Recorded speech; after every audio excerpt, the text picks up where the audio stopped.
Lightsabers clash and blasters sing in a galaxy far away. It's everything. Heroes rise and some villains do too. We'll sip our tea and talk to you.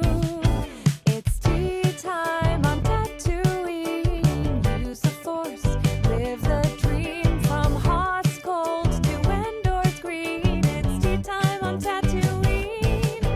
It's tea time on Tatooine. Use the Force, live the dream from Hoth's cold to Endor's green. It's tea time on Tatooine. Yoda's wisdom and Vader's might. Ewoks dancing in the moonlight. Hyperspace and rebel scum. Pour your tea and off we'll run. Grab a cup and join the fun. Under twin suns we are one. Stars above and tails between. Tea time on Tatooine. Welcome to Tea Time on Tatooine, bringing fans together from galaxies far, far away. I'm your host, Anna Trumbo. We're back to our usual format today after last episode's detour. After feedback from listeners, future Patreon episodes will likely follow a similar structure, with some improvements as I learn, but the main feed will be business as usual. I'm still new to editing and there is a lot more for me to learn, so I appreciate your patience in dealing with background noise and little stumbles as I find my footing. Also, the last episode featured a 25-page script written entirely by yours truly, so it was all new terrain. Thanks for sticking with me as we develop and grow. And speaking of growing... Annie? My goodness, you've grown. So have you. Grown more beautiful, I mean. That's my oh-so-clever way of transitioning us into a discussion about little orphan Annie before he was orphaned, when he was still a naive, sandy-haired youth who thought the Jedi were invincible. Ironic, considering how many Jedi he murders as an adult. I also think he might take exception to the descriptor of sandy-haired because... I don't like sand. That's right. The hits are going to keep on coming, folks, because this will be an Anakin-heavy episode. And do you know why? Because we're here to talk pod racing. Pod racers came in various shapes and sizes, although the general construction of a pod racer was a one-man cockpit, towed by two engines which were attached to the cockpit. Nah, we're not going to do that. It's boring as hell. All you need to know is it's fast, it's dangerous, and it gets outlawed by the New Republic. But in 32 BBY, it's legal and thriving. Quick detour now. My brother and I saw the Phantom Menace in theaters probably 3 to 5 times. As I've mentioned in previous episodes, I was 12 and too cool for a lot of it. For those of you who can't see me, which is all of you, I put too cool in air quotes. My younger brother, on the other hand, was the perfect age for it. But we were aligned on 2 parts of episode 1 being cool as hell. Those things were Darth Maul and pod racing. Oh, pod racing. Sporting some truly mind-blowing sound design and CGI for 1999, the pod racing sequence in The Phantom Menace was nothing short of stupefying. So who better to talk to me about it than my beloved baby brother, Tommy Raiguel? Hey! Hello. Hello, Jedi Tommy. Hello, Jedi Anna. It feels overdue. A little bit. Yeah, I would say so. It's been a long time coming, but I'm happy to be here. Yeah. I mean, my earliest memories of Star Wars fandom obviously include you because we are quite close in age. That's true. And we came to Star Wars brought by the same 2 lovely parents, you know, never really remembered a time of liking Star Wars without you being a part of it. Why, thank you. And yeah, I think that those was a Friday evening VHS nights were definitely a tone setter for the 2 of us. I Definitely. think, relationships, little different sense, but I think definitely our starting points are the same. Our starting points are the same. We also watched the new movies together for the most part. Yeah. I very distinctly remember going to see Force Awakens at midnight, finding out the big twist, the big reveal, the big, oh my gosh, giant spoiler. And then you and I making plans to go the next night. And you said, I think, What? I had it ruined for me. You said, I think I had it ruined for me. Yeah. And I said, will you tell me what you think happened? But I knew that my face would not be able to. So I turned Right. around and I made you tell the back of my head Yes. that you think Han died. Yep. And then I made a face. I composed myself. I turned around and I said, I can neither confirm nor deny.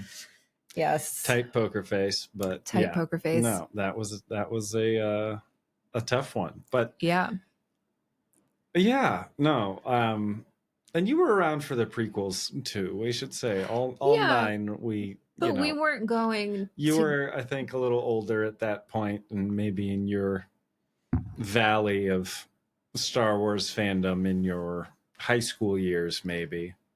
Yes. And teenage me would have eaten up today's topic. Yeah. So. Well, that's kind of, I think, our first divergent paths.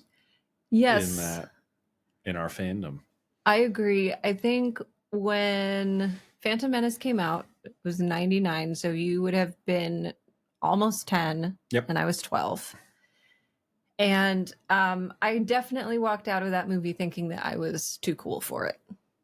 And I thought it was the coolest thing in the world. There were two things, that's the age distinction. Yeah. That is the age distinction. But there are two things, though, that I walked away from that movie thinking, okay, this is the coolest shit in the world. Yeah. Two things. Thing number one, Darth Maul. Okay. Thing number two, pod racing. So we were always, I'm going to say that again because I bashed the mic. So we were always simpatico in the fact that we thought pod racing was cool. I think you got a little more into it in terms of like the video games that subsequently came out. I think you were playing those before me. Yeah. And I think also there was just more a bit of, call it child brain, Thingo Vroom.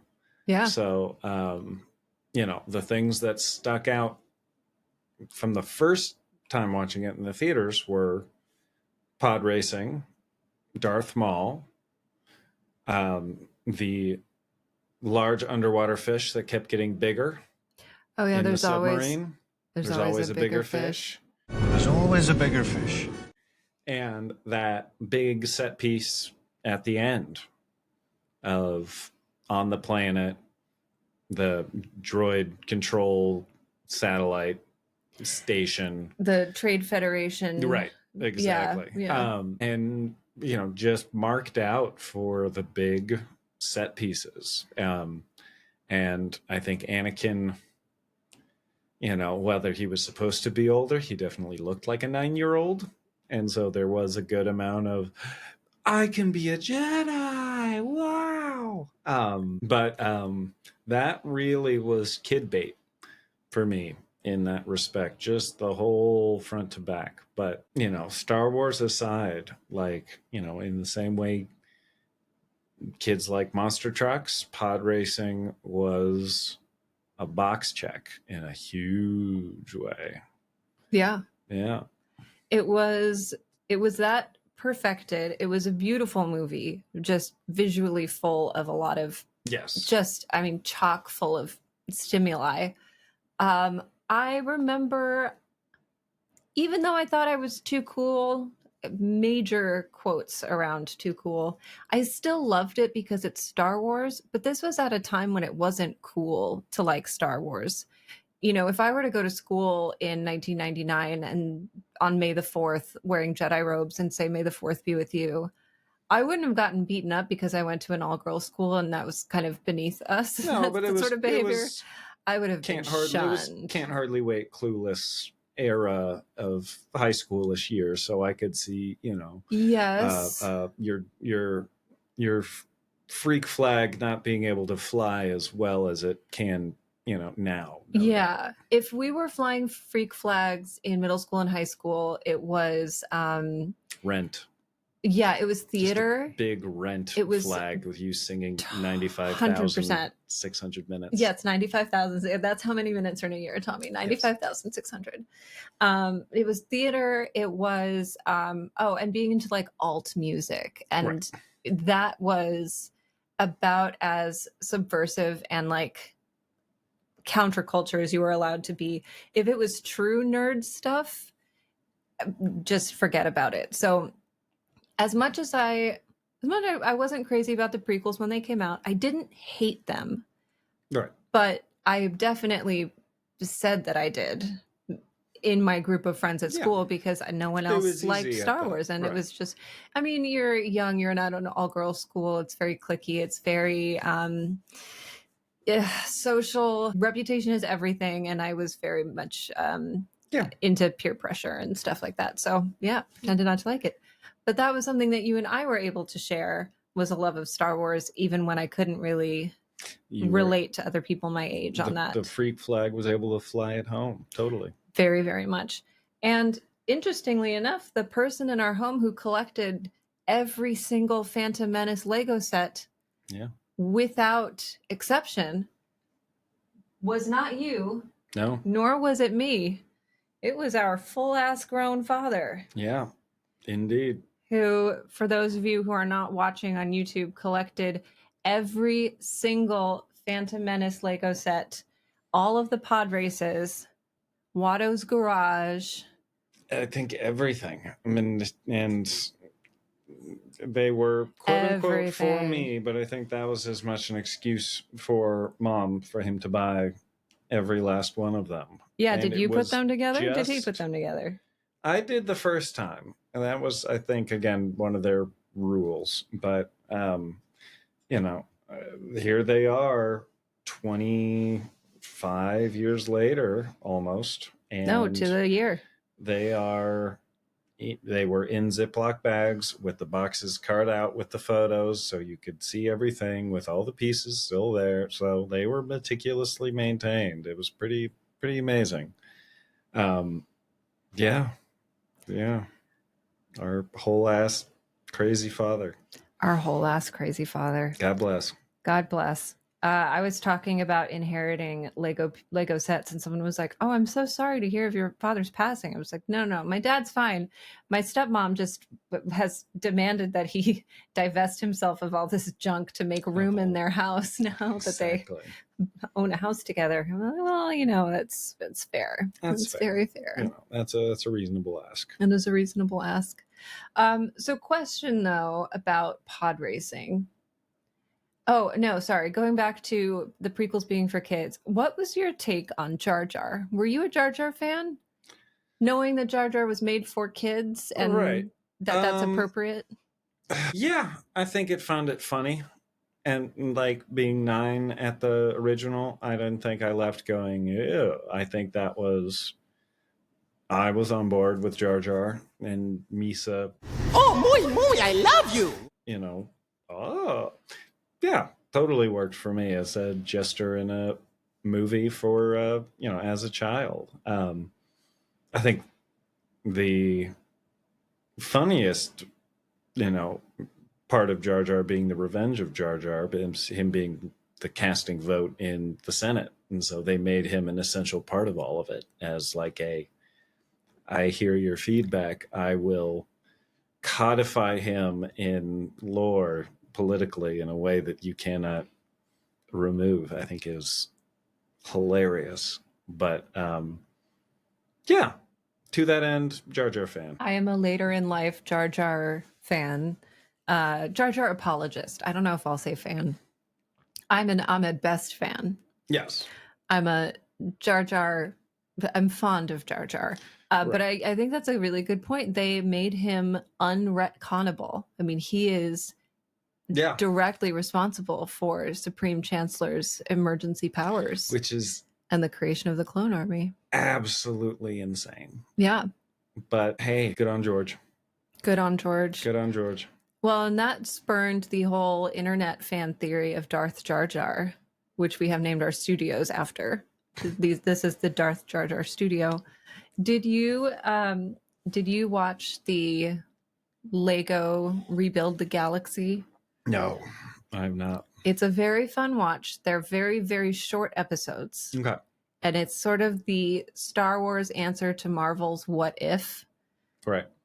And that's truly all it is. It's like they took the Lego blocks that make up the Star Wars universe and shook them all up And Tatooine's a spit it water all out planet. and- And Jar Jar is a Sith. Okay.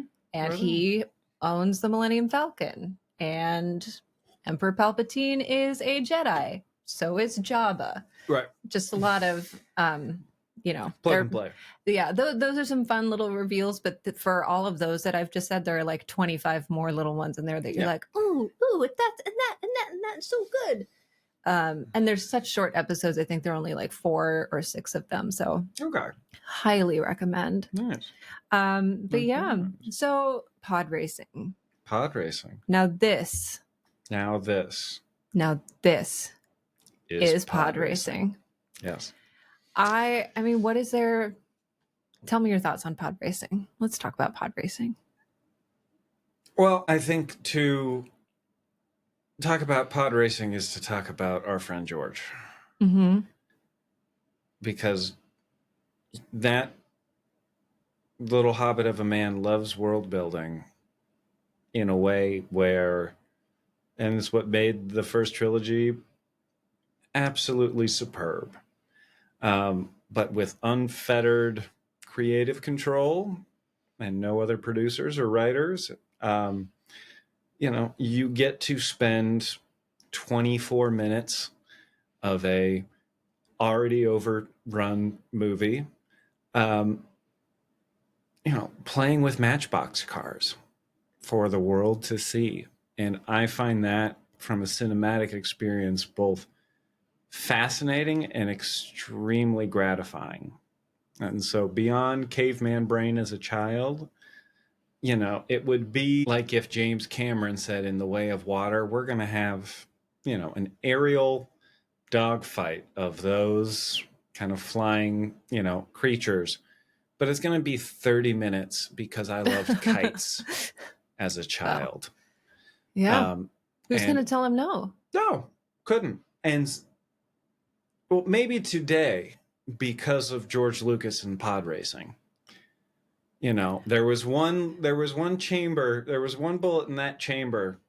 Well, no, I think Megalopolis has proved that wrong. Yeah, I was just going to say, also pod racing, I feel like was a win. Pod racing.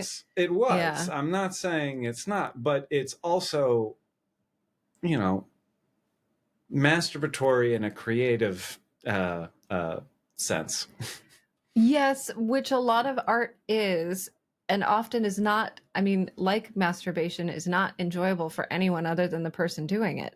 Exactly. And so it made morbidly all the more fascination done with the second or third largest IP of all time for the world to see. But I didn't feel that way about Star Wars as far as masturbatory. I mean, sure, it was, the only difference being that we all enjoyed it because True. I think, and I don't think this is just my nostalgia kicking in. I think a lot of people didn't like Phantom Menace or the prequels. I was one of those people, was not very fond of them, specifically Phantom Menace. But like from the day I saw it to today, when I walked out of the theater that first time, I was like, but Darth Maul and pod racing. Like the pod racing it pushed so many boundaries with the technology that was happening. My criticism, no one was bored with that. Caked and wrapped in admiration and nostalgia.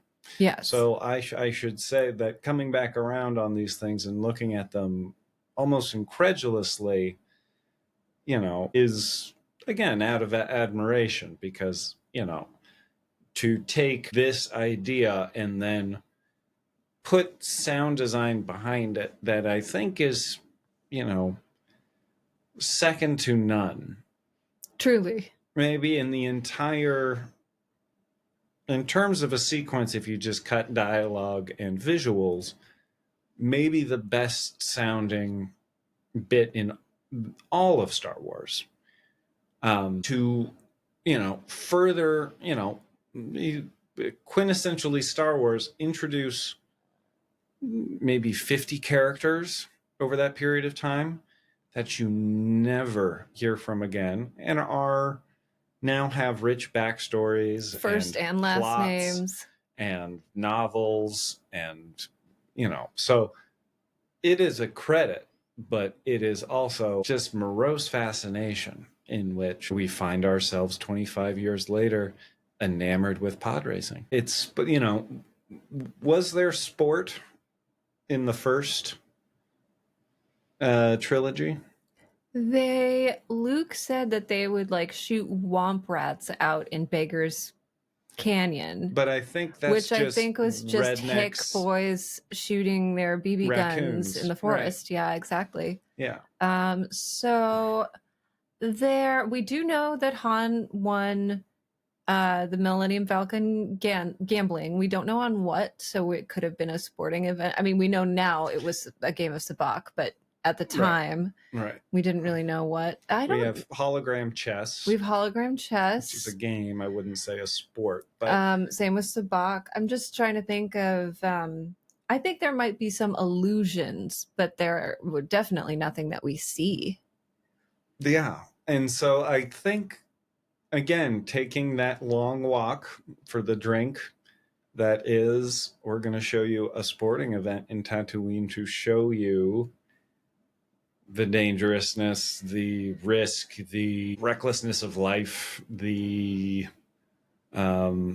just unfettered capitalism where you can be betting on a child racing a robot, racing an alien, racing a, you know, everything else. So it, yeah. I mean, It sticks with me. yeah, as it should. It's very stick-withable. There are some really compelling arguments to be made for why it's important narratively. Like, they make a very big point of saying that Anakin is the only human, at least that we are aware of, in 32 BBY. In this year, Anakin is the only human that is capable of pod racing. He's the only one that has the reflexes. The inclination there being that however many countless other humans have tried and failed. Yep. And is that like a Watto child slavery factory of like pod racing drivers that just don't make it until Annie did? Well, so Tatooine was not the only pod racing place. It was at that time the largest annual race was on Tatooine. But pod racing has a long and storied history and was very big on the planet Malastare before the Boonta Eve Classic came into being. So while Tatooine is a bit on the backwater edge of things and is kind of questionably in the Republic at this point, I mean, they won't take Republic credit, so it's very safe to say that like a lot of news doesn't get there, but I believe pod racing news and pod racing information is plentiful. So I'm sure like when Anakin says that, he can say so with relative authority, just because I feel like if you're in and around the pod racing scene, you would know. So in canon now, as you are much more of the current knowledge holder, is there other circuits that have outside that have not just been mentioned in passing? Are there pod racing leagues on other planets that have had like Canto Bite? Is that the betting planet in what's the second one? Last Jedi. Like, is there pod racing there? Do we know? I don't know if there's pod racing on Canto Bite. There is definitely pod racing on many other planets. Okay. I did some research, and I'm sure my research is mostly focused in Wikipedia, which is exhaustive, but I'm sure there's even more out there outside of Wikipedia, and I didn't go that much deeper than just that.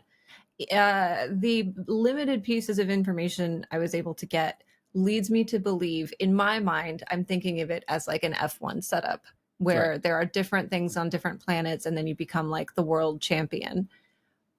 But I think with this one not being a part of, I think this is its own thing.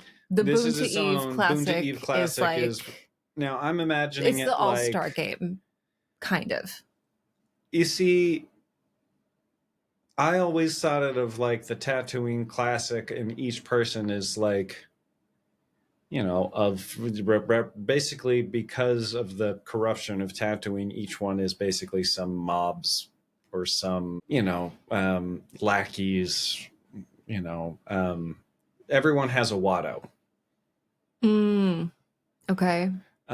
Or you're a bounty hunter yourself. Like, who's the money behind Sebulba? Or is Sebulba just, does he fly into Tatooine and do it? Or is he just the best in Tatooine and, lives a fat life on that planet? Like, I think Jabba's the money behind Sebulba. Gotcha. Which is a criminal. He represents a criminal syndicate. Right. So I always, I kind of see this one as kind of like the criminal one-off, like the bootleggers run in to see who has the fastest car kind of a thing. Yeah. And I would imagine then, if this is a thing as established, then you're right. There is some F1, classic circuit, planet to planet across the galaxy that, but yeah, good question. That's how I imagined it. But yeah, because, they never talk about standings. They do say the current champion, or so far undefeated champ, Sebulba, but it's not like Anakin wins the Boonta Eve Classic and then goes on to do the next race. And right, we know his story takes him somewhere else. But one-off that I think it's just a one-off, like an all-star game. That's how I thought of it. I do think it's a dirty money sport for sure. It's absolutely funded by the scum of the earth. A lot of the pod racing was backed by the intergalactic banking clan, which was a big financial backer of both sides in the Clone Wars and a big part of funding all of that political hoo-ha. So yeah, definitely a lot of corruption there. But then you're talking about different characters that have like rich stories and backstories that are on camera for all of 25 seconds, like Ben Quadrinaros. Yeah. Ben Quadrinaros, a hopeful upstart who has never raced professionally before. He's only ever done like amateur circuits, and he thinks, oh, the galaxy's biggest race of the year. I'm going to have this be my pro debut. I'm not going to like do one of the smaller worlds, maybe smaller audience, get the kinks out. Stan our idiot king. We stan our idiot king, Ben Quadrinaros. To be fair to him, though, he did have Sebulba like sabotage his rig. It's not like he did die, right? No. No. So here's the thing. I thought he did because his pod doesn't start. Yeah, big pear head. Yeah. His head looks like a giant fat pear. He doesn't get started. I'm remembering a big explosion. Yeah, and then it explodes because he overheats it and it does the thing. Canonically, not only does he survive, he goes on to become a very accomplished pod racer. And there is artwork of like a race poster of Sebulba versus Ben Quadrinaros in like in what? In like 13 years in the future of the Phantom Menace. So during the Clone Wars. No, but it's in what piece of content? Clone Wars. Okay. Yeah. Gotcha. And I believe that might actually be in my art book, which is in this table, which I'm not going to open, but there you go. Yeah. So Ben Quadrinaros, like he gets his shit together. The pod racing content. People want, and people named Ben. And people named Ben. Yeah. Yeah, it's important. Speaking of pod racing content, I in my research for this episode was able to uncover some never before heard footage. Yeah. This is so they filmed it, but there's no CGI, like the green screen is just very I wasn't able to get your hands on audio only. Yeah. Raw audio footage here. Raw audio footage from the vault. I was not able to get video. Honestly, the video would be pretty silly. It would just be like Jake Lloyd sitting in a tube, right, being jostled by boy. Exactly, right, with a bunch of green behind him. But when we meet Anakin, he recently has competed in and lost a pod race. Mm. And that was actually shot. That race was shot where he was sabotaged by Sebulba, who used an illegal flamethrower to blow him off course. Uh-huh. And I would love to play this for the podcasting audience. I think we all need to hear it. It's here we go, a world premiere of the Boonta Eve qualifying race. All right, here we go. Let's hear it.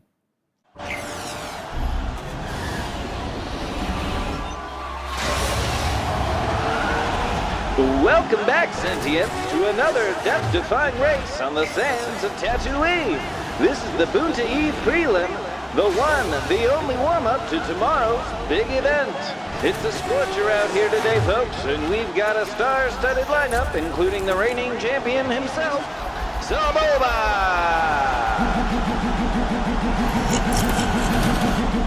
Toba da Bunky, Babuti Chanaga. Oh, and look at this.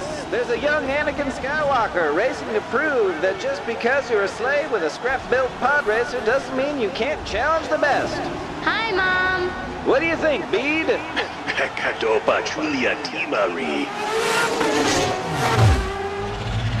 And there he goes, folks. Sebulba just shoved Rats Tyrell off the track, straight into the canyon wall. That's a fiery wreck if I've ever seen one. What a nasty move from the Doug. Sebulba Ules Munaha Makachisa.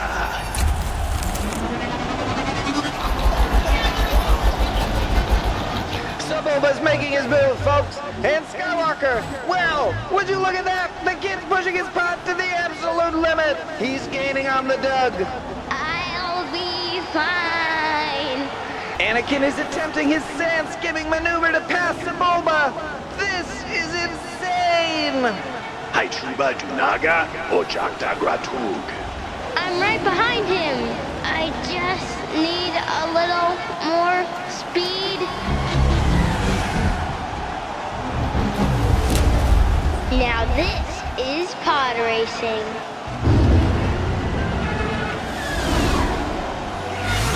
Wait, what's this? Sebulba just unleashed flames from his engine! Right at Skywalker! Beat half Skywalker Chisco Tonka. Oh no, my pod! And there it is! Skywalker's pod racer is down! He's skidding across the track! Can he recover? Pona Pakisa. Dobra Saboba Chuba Kochu. It's not over yet, Bede, but folks, what a dramatic move from Sebulba. His victory looks certain now, unless someone has the courage to challenge him. Kuba Kayaba Dionko Soboba. That's right, Bede. And with the race nearing its final lap, the question is, can anyone catch him? Stay tuned for the thrilling conclusion right here at Boonta Eve Prelim, where anything can happen, and usually does. Next time, Sebulba, you're bandit fodder.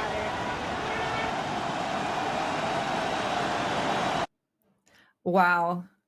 Just... My goodness.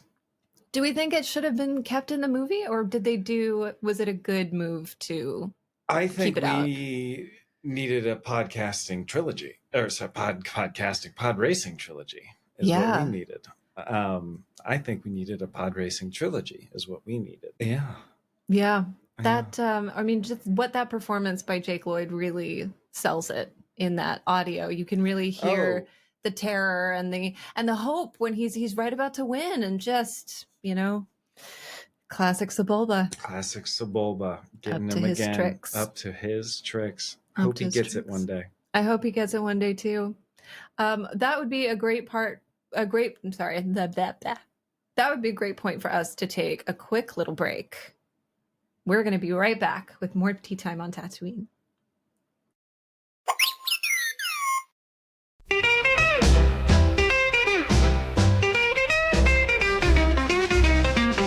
Get ready to rev up your pod racer at Sebulba Speed Shop. Whether you're tuning up for the Boonta Eve Classic or just need a tune-up for that old galactic speeder, we've got you covered. It's Sebulba here. Why settle for second place? My team knows how to get you a ride from Bantapudu to Lightspeed. And remember, if it ain't fast, it ain't Sebulba. Visit Sebulba's Speed Shop for exclusive deals on thrusters, stabilizers, and high-end pod racing parts. Located on the scenic outskirts of Mos Espa. Sebulba Speed Shop, we're never second place. Sebulba Speed Shop, you're gonna win the race. He's fast. He's mean. He's kind of green. Sebulba.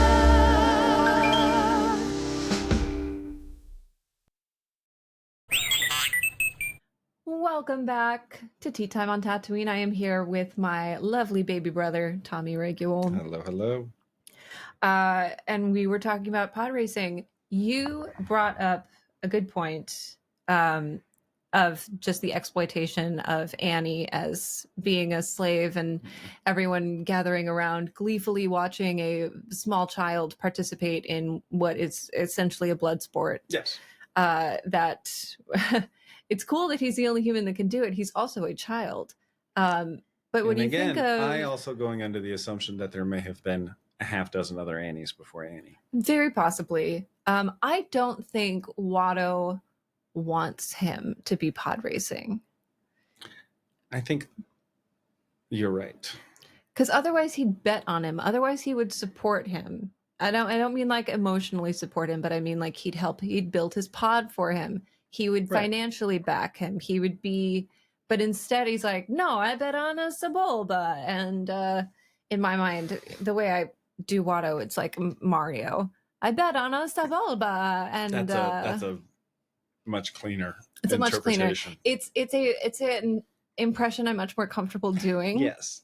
It's a me, a Watto. Yeah, which I think our boy George has somehow coasted under the radar by not having to answer for a lot Watto of is not the most choices. offensive alien accent in that movie. No. Not by a long shot. No. We love Watto. We love our Toydarian king. What was it? Yeah, I don't think he wants him to race. I think that there was kind of a missed opportunity here for like almost a indictment on the late stage capitalism of the Republic before it, because the Republic's 13 years away from crumbling under its own weight and turning into the Empire. So it would have been a good point to talk about like, oh, Watto's raising slaves to use as sport. And so I thought it was interesting that they chose to have him not recognize the talent that was literally in his pocket. I mean, I think more, I would have, my interpretation of it was the directorial choice was just unfettered greed.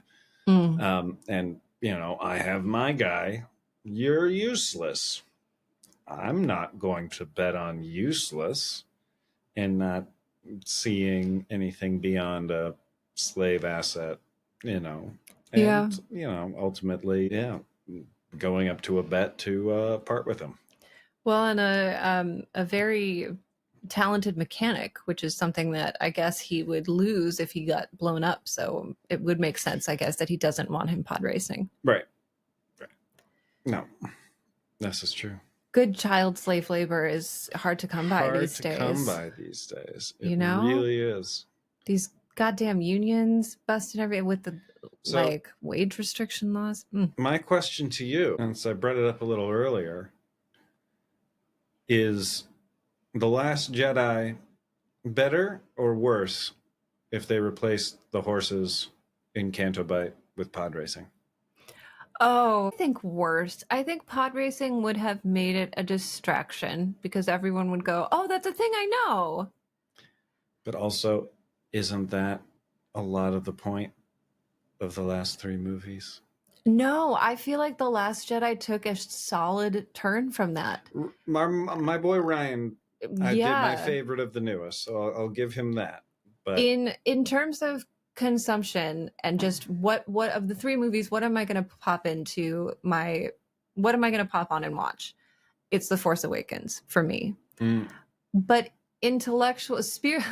spiritually in my soul, The Last Jedi, I like the spirit of it better. I like that it's trying to do something new. I like that it's going in a different direction. I like that it's saying you don't need to be a Skywalker or a Palpatine or a this or that. You could be a junk It's not rat scavenger desert freak and just somehow be super powerful. Like it's for everybody. I also thought that those big horse creatures that kind of look like the Zonai from Zelda Tears of the Kingdom. Yeah. A little bit, but if they were on four legs and not bipedal and sentient. But you know, with the things on the side of their heads. I thought they were really cute. I also thought that having organic forms as that subplot device was helpful because it just made you more sympathize with Rose when she's like, I just want to, she says she just wants to smash her fist through the whole rotten world or something like that. I wish I could put my fist through this whole lousy, beautiful town. But yeah, I think it would have taken away from the point of the sequence, although it would have been cool to see pod racing. It would have been cool to see pod racing. That is true. That's my counter argument. There is an episode of Bad Batch where they do, it's like pod racing adjacent. Okay. And it's not a pod. They're in like little baby ships, and Ben Schwartz voices a droid racer. Okay. Who is not humble. Not very humble. It's not, I'm trying to remember what it's called. But yeah, it is not pod racing. It's something else. This is a show you would actually really enjoy. The team enters the colorful and dangerous world of racing. It's not exactly. Again, missed opportunity. It's called the Riot Race. Riot Racing appeared in Faster, the 4th episode of Bad Batch Season 2. Riot Racing was fairly absent of rules. Racers would mount laser cannons on their speeders to shoot other racers off the track or destroy them. Many would, in turn, fortify their speeders with shields to prevent that from happening and heavily modify their speeders for added maneuverability and speed. Shooting speeders down was so common that the Safatoma Speedway authorities issued a standard warning that they were not liable for the spectators' disintegration, injury, or death. Indeed, some fans were even killed during the races due to laser fire. The episode's original pitch called for the story featuring pod racing, but as the story evolved, it was decided to change the sport to a newly created one, resulting in Riot Racing's creation. However, the Riot Racing's inspiration on pod racing remains clear, even though the former sport has fewer rules and restrictions than the latter. Yeah, this was not a very well-received episode. Plot holes. They are supposed to be hiding from the Empire, and yet Tech, the most intelligent member of the group, enters a public racing event using his own name and removes his helmet in front of cameras and a giant crowd after he wins. There you go. Yeah, but like...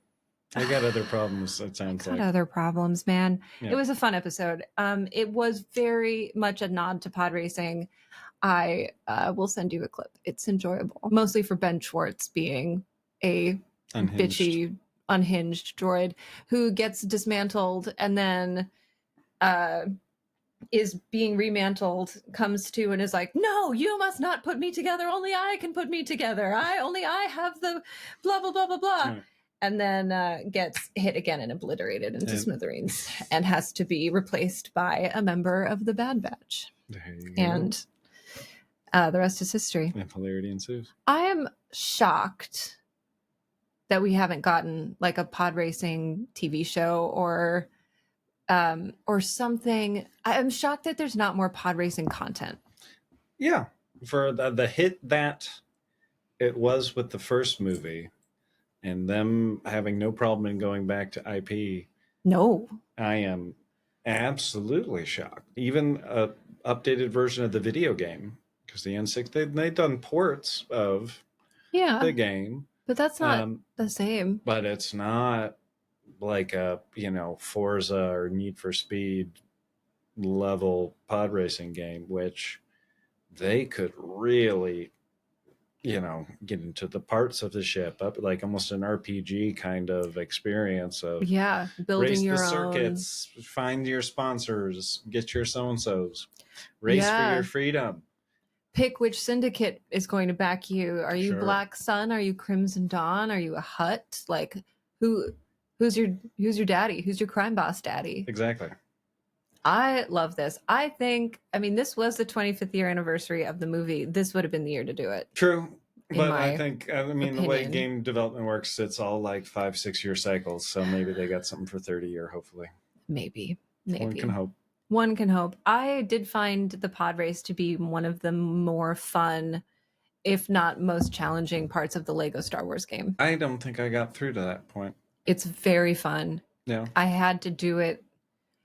I don't think I hit double digits. I think I was able to get it in like my 7th attempt. But still, that's not meant to be the hardest game. So that's meant to... That speaks to something. If it's meant to be the hardest part of the that's not like very the hard Elden game. Ring boss of the Star Wars Lego game. That's definitely like the boss fights were easier than the racing than this itself. And some of the stuff in space, because there's more of a 3-dimensional aspect to it. It's not just left and right and go forward and back. It's also up down if you're in space. That can be tricky. At least pod racing is still relatively just left, right. Stop, start. There's not as much up down, which is helpful, but Sage beat it in like 3 attempts and I was mortified. There you go. Yes, that a seasoned did you put in lowercase g gamer. Did you just put in Mario Kart and just wipe the floor with him for a half hour afterwards? Yeah, maybe. I'm not proud of that, but I do love every time I decimate him at Mario Kart. He's just like, why are you so good? I'm like, you have no idea the number of hours that my brother and I spent put in on N64 dojo training. Strengthening our bodies and minds. I will know how to hit turns and hit you with that blue shell. Hit you with that blue shell. Slight sidebar, someone brought up a really good point. They're like, the closer you are to the front, the worse your power-ups get. Yep. Life should be that way. If you're in the back, you should get better power-ups. If you're lagging behind, your power-ups should be better. If you're already in the front, you really only need just a coin. You don't need a rainbow. That would be a god with a sense of humor, and I would appreciate that. That would be a just god. Yeah, but also if you're literally talking about giving... Not literally. You were talking about giving shells and bananas to people to throw at the rich. I like that that's where you were going with that. I was more going with the metaphorical power-ups, like, the different boons that you are granted as someone in privilege. Like, you don't really need that much else. But if you come across something as someone who's a little further back in the race, that's like the real world equivalent of a blue shell, even a red shell. I was hoping for lightning or ghost powers. Yeah. Or the squid. Yeah. Well, if I could just squid ink on a rich person, I might take that opportunity. But it's 100 times out of 100. Only the 1% that are getting those stars in real life. Profound. Metaphorically. My only response is to look at you like James Lipton. Profound. Moving on. So into the socioeconomics of pod racing. Yes. One of the other things I wanted to call out that's very interesting to me, and even while I was watching it as a younger person, I remember clocking it and thinking, this is weird. When they are watching Anakin race and Smee has her little like iPad viewer of what's going on, and we get a view of what she is seeing. She is seeing a close-up camera shot of only his pod, which tells me that there is a crew of droid cameras, and I'm both saying droid in world, but also droid the way that it's used in our actual real world, like flying drones, like drone cameras following each racer, only showing them and what's going on with them. and then she's tuned into his channel, quote unquote. But then also, how much help is it to just view his car? You don't know what's in front. You don't know what's behind. You can't see where he's going. All you can see is the car. Well, it was such an interesting cinematographic couple choice. Points there. Well, on that planet, don't we already have a scene with Darth Maul when he's on his bike and he has a floating droid camera that follows his little him? probe spies? Yeah. So it's not unrealistic that a race of that event could have the technology 100 exists. of those floating around the event space. So that doesn't, and if she is, are we assuming she's like pit crew? I mean, she's his mom. Yeah, so she's just, that's all a mom would really care about. But don't you want to see what's in front of the car? I don't think is he about she does. to? Is he about to hit something? So is Sebulba about to launch another flamethrower assault? I don't think she wants to know. I think she just has the object permanence of wanting to know that he is alive at that moment. She doesn't want to know what's in front of him or behind him. I think that's exactly what she wanted to see. I think I need to do an episode just about her. I think you're a better mom than me too. She is very God bless her. I don't know. Out for Smee. She had a tough go of it. Can you imagine being like a slave? First of all, can you imagine being a slave? No, I can't.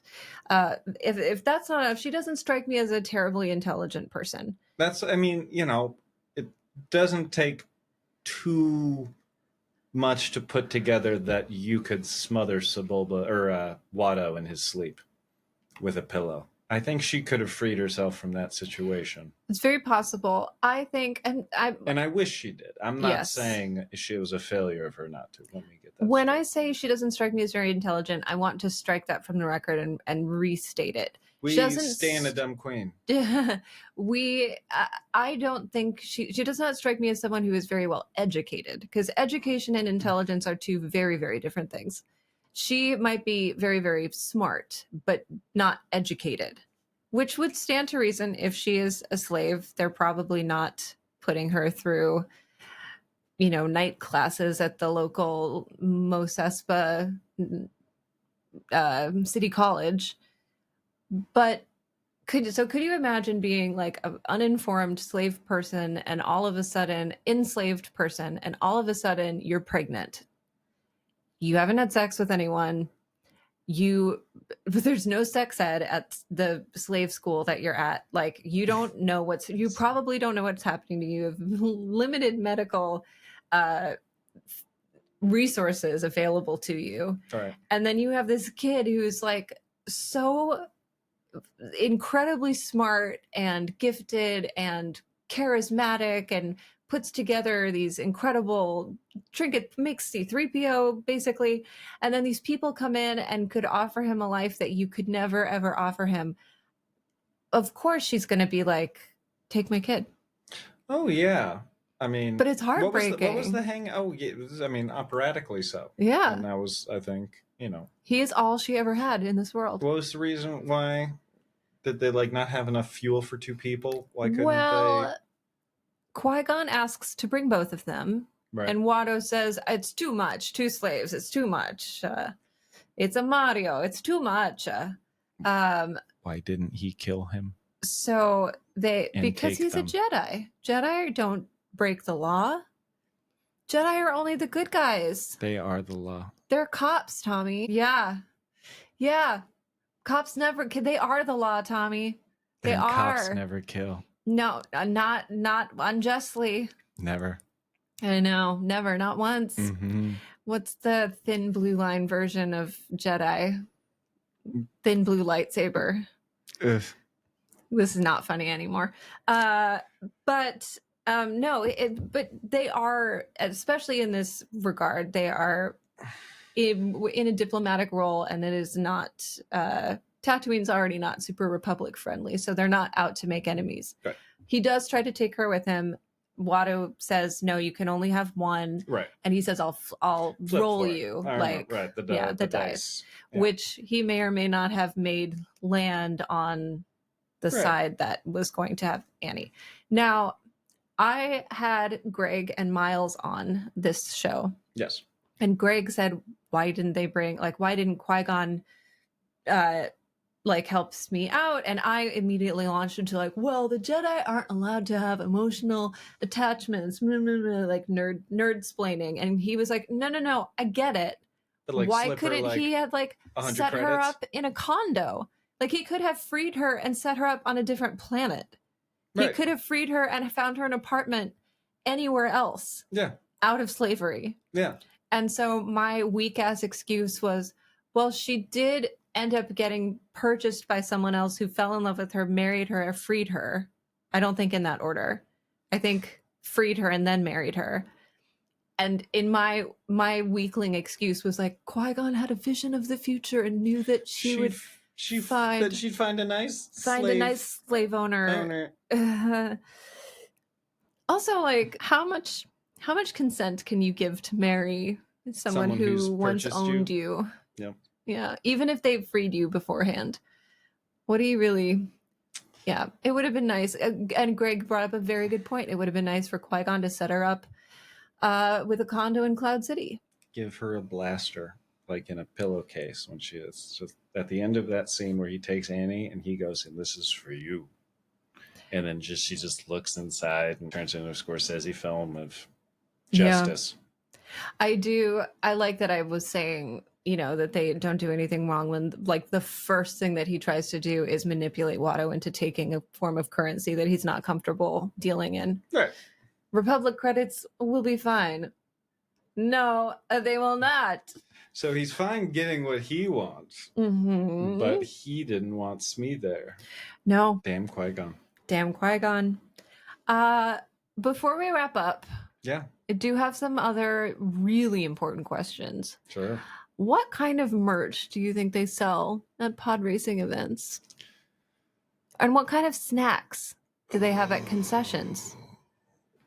It's probably, knowing it being episode 1, it's probably like a whole lizard on a stick or some ungodly visual, thing. How alien and weird can we make this? Can we make it a sarlacc tentacle that's like giant calamari pieces or something ridiculously over the top as it deserves to be? Gotta have Bantha burgers. And merch, I think those 90s NASCAR t-shirts that have like the driver on them and then like some flames and the last name. Say that. Take that again. I think as far as merch, I think a 90s NASCAR t-shirt with like the driver's photo, like flames and the name, right? I think that, I'd sell that merch. I'd buy that merch. I would buy that merch too. You never see anything branded in Star Wars. That's kind of an interesting thing. Like, no one's ever wearing shirts with writing on it unless it's like their work uniform and they're working for a particular company. Well, it was long, long ago. Yeah, that's very true. Maybe people hadn't figured out merchandising in that same way yet, which is ironic considering who created that universe, the Mr. King of merchandising himself. Mr. King of merchandising himself. But also, I don't think I've ever seen him wear a logo before. So it's all Kirkland. I think you're right. Yeah. So some actual questions though before we go.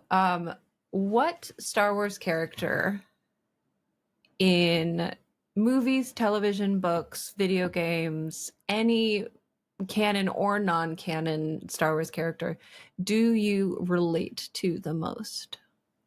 Not necessarily your favorite, although it can be your favorite. One of the Wilhelm scream stormtroopers that just tumbles forward. No, that's a really There's one good in every movie. There's one in every movie. That's too insightful of a question, so I'm just going to say Lando because of the vest. And the capes. And the capes. And the perm. I would not have as good of a perm. I will be the first to admit. You've got some natural curls, though. True, but that is not a perm. Oh, I will rock the natural wave with my vesting cape. Yeah, his perm is immaculate. Immaculate. But I didn't do Colt 45 commercials, so. That's a good point. Yeah. So who I think of when I see you is pre-moody, bratty, evil Anakin, child Anakin. I see child Anakin in you. Yeah. I see Phantom Menace Anakin. You see a Phantom Menace? I see Dennis the Menace. There So there's a definite tie in there. But like blonde, tenacious, not shy, very friendly, wants everyone to get along, wants everyone to be happy, definitely like a conciliator type person, curious, charming, all of the things, intelligent, no inkling of the darkness yet. So, and because you're my little baby brother, that's always who you're going to be for me. Little sweet Anakin before he turns into a moody, broody brat. Who hates sand. What did sand ever do? Well, It's coarse and rough and irritating, and it gets everywhere. A lot. It gets all over his face in Phantom Menace. I mean, when he takes off those goggles, he is just like sand with two little white spots where his goggles were covering his face. I love it. He is, I would hate sand too. People give him too much hate for that line, including myself. Yeah, but, you know, if I was born and raised in the Salton Sea, I would probably look wistfully off into the distance and say, I hate sand. Yeah. Unless sand is leading to water, I don't have much use for it either. There you go. Yeah, well, that's a very good point. I guess I'm going to forgive him his hot take. I do think that's funny. That's right. We've heard it here. Anakin has done nothing wrong. Anakin did nothing wrong. Nothing wrong. Know, he is a Sith Lord and he did blow up the Death Star, but I just don't know enough about Princess Leia. Yeah. I know it's been going around the internet a lot recently, so I'm just hopping on the bandwagon, and this is going to come out later and it won't be funny anymore, and it's not even funny now because it's already tired. This is the perfect time for a Hawk Tua reference? This is a perfect time for a Hawk Tua reference. Great. Oh, get excited for Empire Strips Back, because there may or may not be a Hawk Tua reference in there. All right. If we're now, I think, 3 months, and I think she's now running for office. So we'll see what's next. That for poor our woman. world. And, didn't she lose her job? Yeah, but I think she has the #1 podcast in the country right now. Everybody listen to Talk Tua. Comes out every Tuesdays. You're making that up. Are you for real? You're making that up. Oh no, this is real. Neil deGrasse Tyson and Joe, but whoever does her booking, I mean, she's like a CAA client. No. There you go, girl. No. Talk Tua is an American podcast starring Haley Welch, the subject of the viral internet meme Hawk Tua. 14 releases since, what the hell? Oh my god. My brain is broken, and the picture looks like her on a country western music album. Because you couldn't really brand it anything else without heading into some deep water. Dang. God bless. Launched about 2 months ago. Whitney Cummings was the first guest. Yeah. No, that's what I mean. Booking unnecessarily strong. Wow. I need to fire my agent and get her agent. You need to. I need to get an agent to fire so that I can then on that thing. No, never. Yeah. So gross. So gross. I don't know how we got to this point, but all right, Mr. Wilhelm Scream, Stormtrooper / baby Anakin brother. Now that's pod racing. One more time. Now that's pod racing. All right. Goodbye. Goodbye. Hawk Tua. Oh my god. While I love the resurgence of prequel love that's come about in the past few years, and while it has genuinely made me enjoy the films more, they're still not great. None of this goodwill has made them better movies. But I'll be damned if pod racing wasn't the coolest thing since sliced bread the moment it hit the big screen. And do I have those Lego pod racer sets proudly displayed in our dining room? Yes, I do. In fact, when we were discussing who would play host to our dad's collection, I won because I have kids who live part-time in my home. But Tommy should have known better when he agreed to let me hold on to the Legos. No kid was playing with them, just me. In all seriousness, this was definitely a low point for me in the fandom. It wasn't cool to be a nerd, so I had to hide my Star Wars love in a galaxy far, far away. But Tommy was always there to love it with me. The one person my age I didn't have to play cool with. We let our freak flags fly with wild abandon, and I will always treasure those years of sharing Star Wars just with him.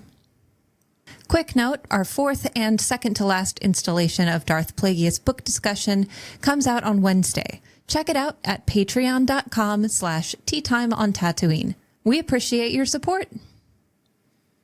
That wraps up our show for today. This episode was edited by me and Sam Kiefer, with additional editing by Nick Griffith. This show's theme was written by Mike Barnett, and all show artwork is by Krishna Shetty, with special thanks to Sam for producing. Guest voices for this episode included Tommy Raiguel, Nick Griffith, and Sage Griffith. Stick around for some outtakes. If you enjoyed this episode, please subscribe and tune in a couple of weeks for episode 17. You can find me at Teatime on Tatooine on Instagram. I'm Anna Trumbo. And remember, the Force will be with you, always.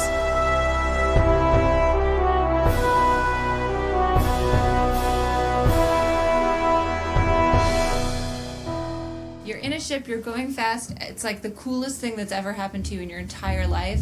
Now this is pod racing. Now this is pod racing. A little more excited. Now this is pod racing. Not higher voice, just more excited. Now this is pod racing. That's good. Yeah. I want you to say, I just need a little more speed, just like you were. I'm going to shake the chair. Okay, ready? I just need a little more speed. Don't shake the chair, but shake his body for sure. Mm-hmm. Sage, the line is, I'll be fine. I'll be fine. Okay. Yeah, I think that's it. Good job. Do you want to just say some other stuff? What do you think Anakin would say during a race? Look, Mom, I'm pod racing. Yay, I won! But he doesn't win this race. No. He crashes. Oh no, I didn't win. Next time. Next time. Better luck next time. Okay, perfect. Done. Good job. Once we can get you to sit still, you'll be unstoppable. Yay!